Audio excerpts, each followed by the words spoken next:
Hello everybody, welcome to EPG Pathshala. I'm Monica Sakrani and we are looking at the second module of family law, where we will be looking at the law of divorce and looking at the debates on Uniform Civil Code. This is the course Legal Literacy. We have just looked at law of marriage and now we look at what is divorce. So divorce basically brings to an end all legal relationship between the parties. If I'm married to somebody, I can inherit from the person. I am a legal heir of that person. But once I get divorced, then I cease to be the legal heir and I have no rights over each other. So certain rights still continue, which we will look at in the next module. So we have already looked at all the laws which relate to marriage. More or less it's the same laws which relate to divorce also, except for Christians, where there is a separate law for divorce, which is the Divorce Act of 2001. So now we look at the different laws of divorce under the different laws for the different religious communities in India. Now, as I've already said, the marriage laws or the matrimonial laws in this country for different communities are more or less similar, and as they are all based on the English law, matrimonial law of the time. But the Muslim law for divorce is still largely customary law, and it's governed by Sharia. So we look at the Muslim law before we look at all the other laws. Now, the Muslim law of divorce gives both the man the right to divorce, the woman the right to divorce, and also provides for mutual consent divorce. When a man divorces his wife, it is known as talaq. Recently, we've been hearing a lot about talaq and the Sharia in the Shaira Banu case and the triple talaq, which has been challenged in the Supreme Court. The Supreme Court is hearing the case. Now, that kind of talaq is known as talaq-e-biddat, which is the triple talaq, where the man gives a divorce to the wife 3 times in a row. The divorce becomes final, and then the woman goes through her iddat period, and after that she can get married if she wants to. So this is known as the triple talaq. It can be oral or in writing. So there can be a talaqnama, or it could be in orally, but it has to be given before a witness, and the talaq has to be communicated to the woman. There have been various judgments of the Supreme Court as well as one of the Bombay High Court, which said that talaq has to be communicated to the woman in order for it to be a valid talaq. There is a Bombay High Court judgment which says that talaq has to be preceded by attempts to reconcile. Family members have to be involved, because if it is under Sharia, then the Sharia, what the Sharia dictates has to be followed in order for a talaq to be valid. The 2 other types of divorce or talaqs are talaq-e-hasun and talaq-e-hasan. These are the Sharia itself disapproves of the talaq-e-biddat and says that this should not be followed, and talaq-e-hasun or talaq-e-hasan should be followed. Now, this would be either a man utters the talaq once during what is known as the tuhar. Tuhar is the period when a woman is not menstruating. So he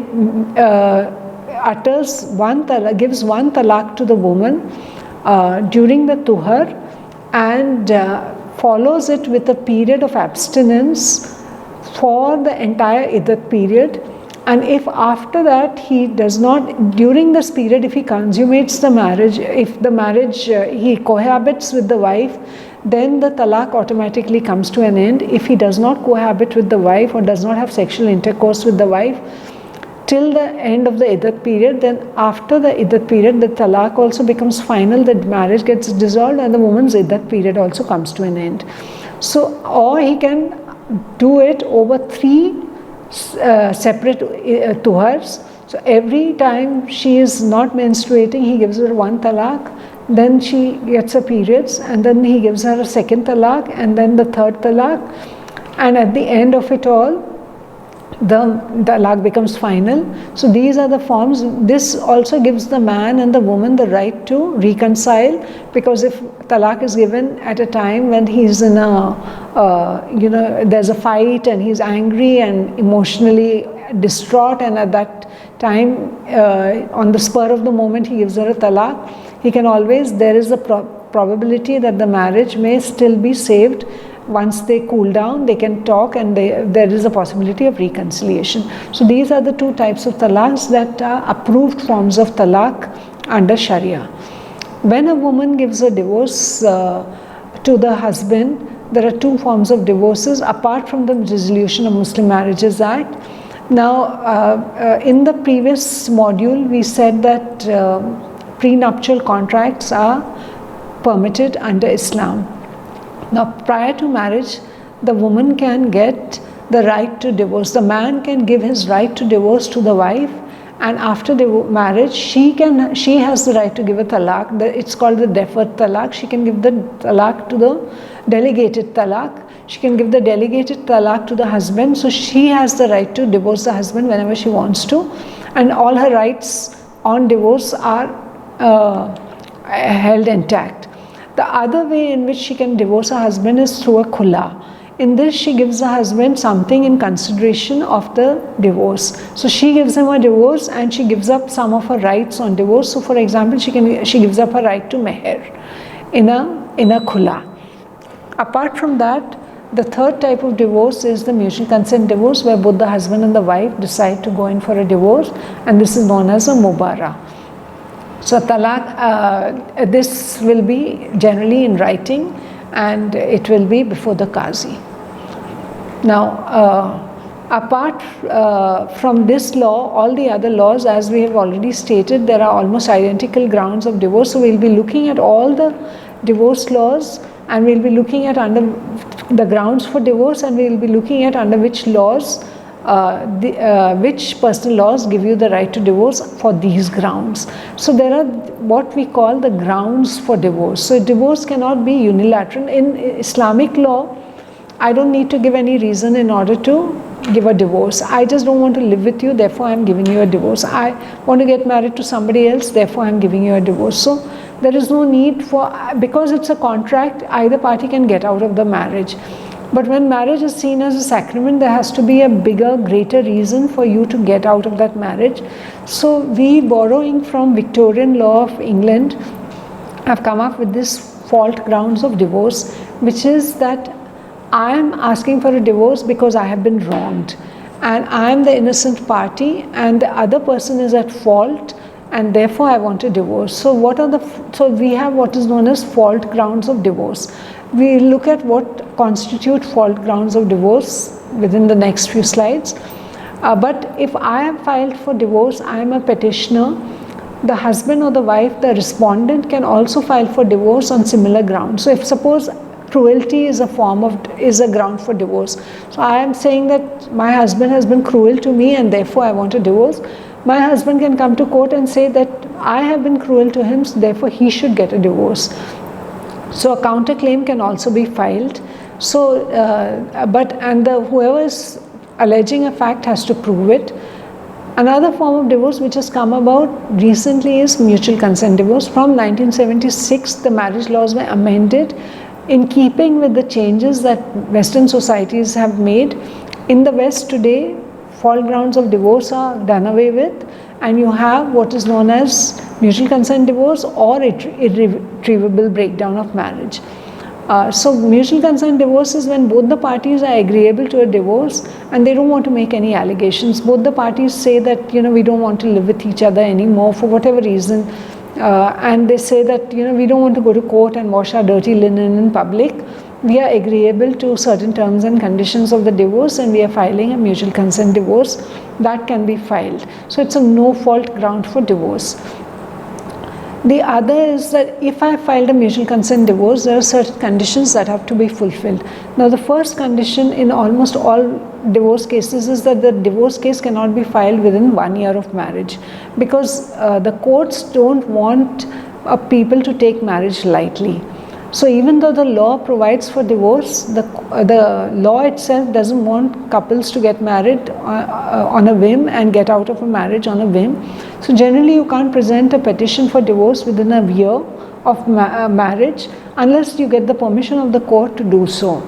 In mutual consent divorce, you should have lived apart for 1 year before you file the case for mutual consent. So you have to show that you've lived apart. This need not be that your addresses are apart. It means that there's been no cohabitation between the parties. In marriage, marriage is a sexual or a conjugal contract. So not having sexual relations shows lack of cohabitation. So you have to show that there has been, so even if people, because of reasons of convenience or lack of other alternatives, are living within the same roof, it does not mean that they are cohabiting. So you have to show that you are not cohabiting. Once you file the case, both the parties have to go to court and sign the petition and present a petition. You can have separate lawyers, but you can have the same lawyer also. And either party, because it's mutual consent, either party has the right to take back its consent. The court gives 6 months time to the parties. So even if it's a consent petition, the court keeps it pending for 6 months in order for the parties to reconsider the decision. And after 6 months, if both of them go back and say that we don't want to live with each other, we want a divorce, then the court grants you a divorce. If for 18 months the parties don't go back to the court and ask for divorce, then the petition automatically lapses and a fresh petition will have to be filed. But if within this period one of the parties withdraws the consent, then the consent divorce cannot be granted. As I was saying, that now in the West there is this new concept of divorce which is known as irretrievable breakdown of marriage, which has come about. Irretrievable breakdown of marriage is very much like the unilateral divorce amongst Muslims, where one person says, I do not want to live with this person and therefore I want a divorce, because marriage is now increasingly being treated as a contract. So in India we still don't have a law which permits irretrievable breakdown of marriage. The Law Commission in a report has recommended that irretrievable breakdown of marriage be made a condition for divorce or a ground for divorce. But the Supreme Court in several judgments has granted divorce on grounds that the marriage has irretrievably broken down and the parties cannot live with each other anymore, and therefore there's no point in keeping the marriage going.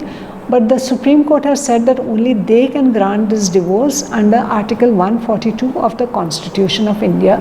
So for irretrievable breakdown of marriage, these are cases where parties have litigated for 20 years in the court, where one person has filed for divorce and the other person has, and has not succeeded in proving that they have a fault ground, and they have not been granted divorce on that ground. Then the court has, on grounds of compassion and convenience and on the fact that the marriage is actually not only existing in paper, granted divorce to the parties.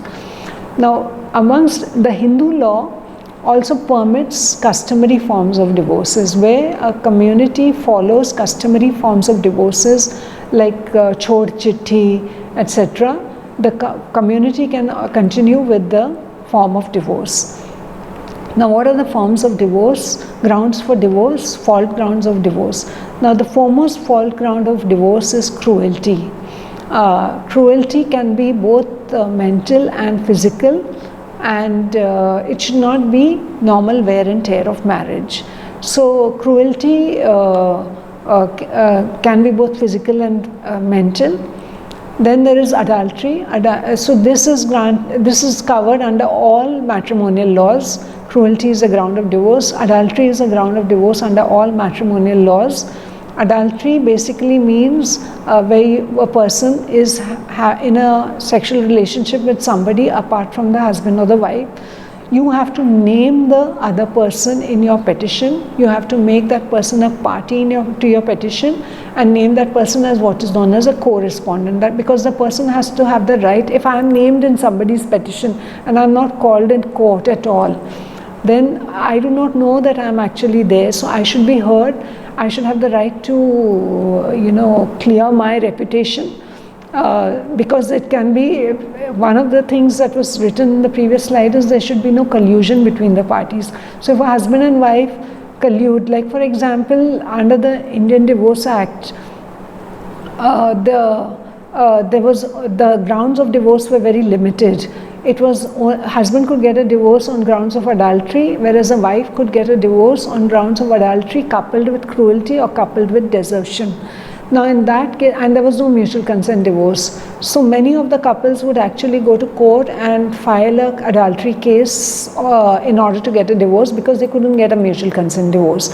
So in this case, if somebody else is being named, I have a right to be named, to be a party before the court and to prove that there's no collusion. Or if the wife is suspecting that I'm having an affair with her husband and she says that so and so is having an affair with my husband, I have a right to go and clear my reputation. So in that case, yes, adultery can be a ground for divorce, but the person has to be made a party and it has to be against a specific person. Suppose I'm alleging that my husband has been having affairs with several women, then I can file for divorce on grounds of cruelty, saying that it is mental cruelty to me. The other ground for divorce is desertion. Desertion is leaving a person's company and going away. This is also a ground for divorce under all the laws. But desertion, you cannot file immediately. For most laws, you have to wait for 2 years before you file for desertion. For Muslim law, you have to wait for 3 years before you file a divorce on grounds of desertion. In many cases, I can file for multiple grounds. I can say that there was desertion, there was cruelty, and there was adultery. Or I can say that there was cruelty and there was desertion. So I can file for more than one ground for divorce, but I'll have to prove each of the grounds. Apart from that, there are other grounds for divorce where the husband has not, whereabouts of the person has not been known about for 7 years. Under law, if a person is missing for 7 years and their whereabouts have not been known, then the law presumes that the person is dead. If the person, nobody who would otherwise have heard about the person has not heard about the person has disappeared, then the law presumes that the person is dead, and the legal heirs can then inherit from the person the property that belonged to that person. But the wife's marriage, or the husband's marriage, does not come to an automatic end if the person is not known about for 7 years. You still have to apply for divorce and get a divorce, otherwise your marriage will still continue. So if you remarry, then your second marriage will be a void marriage, because your first marriage has not been dissolved by the court. For Christians, another aspect that is important is that the church grants annulments, and the grounds for annulment are very similar to the grounds of divorce under the Indian Divorce Act. The Indian Divorce Act was amended in 2001, bringing into sync with all the other laws. So now all these grounds for divorce also are there. All grounds of divorce are available even to Christian couples or people married under the Indian Christian Marriage Act. And the Indian Divorce Act was amended in 2001 because of that, expanding the scope of divorce. The other thing that it did was bring in the aspect of mutual consent divorce. The other form of divorce is that you can get a divorce on grounds of mental disorder. In this case also, if I know that a person is suffering from some kind of mental disorder and I marry that person, the ground of divorce will not be available to me. I should not have known, there should have been a suppression, it should be continuous, and it should affect the marriage for me to get a divorce on grounds of mental disorder. There are other grounds of divorce available under different laws, which one can see in the slide, which includes undergoing sentence of imprisonment for 7 years or more if a husband has been convicted for rape or sodomy or bestiality. If for Hindus, for example, if the husband has or the wife has relinquished the world and gone away, has renounced the world and has taken sannyas, then that becomes a ground for divorce. Apart from that, other grounds for divorce include any kind of sexually transmitted disease or leprosy, provided that it is contagious, then you can get a divorce on those grounds. So there are several grounds for divorce under different laws, and for the Muslim women, they have additional grounds of divorce where they can actually get a divorce on grounds that the husband is actually remarried and is not treating her equally as he's treating the other wife, or he's not paid her maintenance. Also, for Hindus and Muslims, what is really important is that if a girl gets married below the age of 15, she has the right to opt out of the marriage up to the age of 18. So she can actually, apart from the Child Marriage Act, which makes the marriage voidable, and she has the right to get out of marriage, under the Hindu law, she has the right to get out of the marriage up to the age of 18. Now, of course, because of the Child Marriage Act, she can get out of the marriage up to the age of 20. But under this law, she can get out of the marriage up to the age of 18.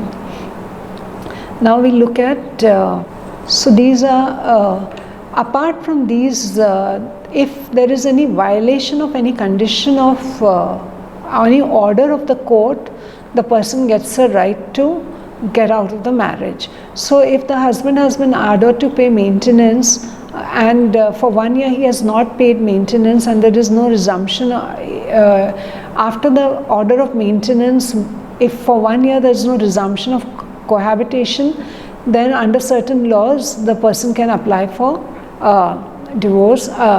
The other thing is that there's a concept called judicial separation, which we have not looked at. Judicial separation is when you go to the court on similar grounds as these, for fault grounds, and you get an order not of divorce but of judicial separation. Now, because divorce earlier had a lot of stigma attached to it, many people did not want to live with the spouse but did not want a divorce, did not want a formal break of marriage. So you continue to be legal heirs of each other, but you get an order of judicial separation. So if your judicial separation has been passed 1 year back, then you can file, either party can go and file for divorce saying that there's no resumption of cohabitation. Similarly, if there is an order of restitution of conjugal rights, and either party, if there is no cohabitation, resumption of cohabitation for 1 year, then it can be filed for Hindus, Parsis and Special Marriage Act, and for Christians it can be only filed after 2 years against the party refusing to cohabit.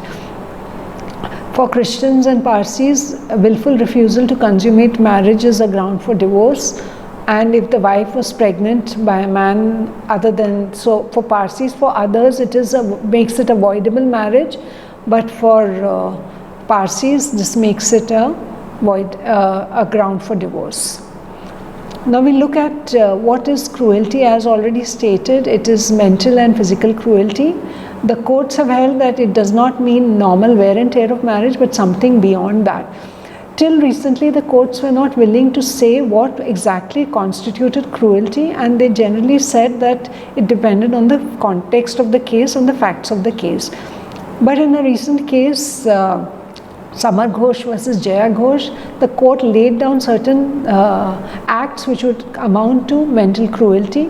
Mental cruelty allowed certain things like, for example, refusal to have sexual intercourse, not taking care of the other, refusal to live with the person, refusal to if a person falls sick, not taking care of that person. So there are certain aspects which will amount to mental cruelty. Generally, one single act is not seen as cruelty. It would require more than one act, though there have been judgments in which a single act also has been held to be cruelty. But cruelty involves two aspects. One is what is the nature of cruel treatment, and the other is what is the impact that it has had. Even in physical cruelty, one single act, of course, a very gross act would amount to cruelty. But there has to be a reasonable apprehension that it would be harmful or injurious to live with the person. That is what is required. So there is something called condonation in all marriage laws. Condonation means that I have condoned, the person has done something wrong to me, but I have condoned or I have forgiven that person. So it means forgiveness. Now, generally in a matrimonial relationship, condonation is done through resumption of cohabitation. If I have resumed conjugal relations or marital relations with my spouse after they have done something wrong, then I can't go to court and ask for divorce on grounds or for the act that I have already condoned. Now, desertion also is important ground for divorce. It requires two important conditions. One is that there should be the fact of separation, and the other is that there should be the intention to bring the cohabitation permanently to an end. So if a wife is thrown out of the husband, then she is not consented to the divorce. She has no intention to bring the cohabitation to the end, but the husband has the intention to bring the cohabitation to an end. So he has deserted her, not she who has deserted him. Similarly, where the deserted spouse is concerned, it has to be without her consent and the absence of conduct which gives reasonable cause for the spouse to leave the matrimonial home to form the necessary intention as aforesaid. So if the husband is having an affair with another woman, therefore the wife leaves the husband and goes away, then the husband cannot say that she has deserted me, because he has given her reasonable cause to leave the matrimonial home to form the necessary intention. So in this, we have now looked at the law of divorce. Now we look at some of the issues relating to Uniform Civil Code. Now Article 44 of our Constitution directs the state to bring in a Uniform Civil Code, which will bring in a uniform marriage law in India, marriage and divorce and other inheritance, etc. Those aspects of laws will be uniform for all communities. Now this has been much debated in this country. Now the debates are against the right to freedom of religion, which is a fundamental right, versus the Uniform Civil Code, which is a directive principle. On one hand, the debate is premised on that. On the other hand, it is premised as women's rights or gender parity as against right to religion, which are both fundamental rights. Now the first time the issue came up was in the Bombay High Court in Narsu Appam Ali's case, where the state of Bombay in 1952 brought in a law which prevented bigamous marriages amongst Hindu men.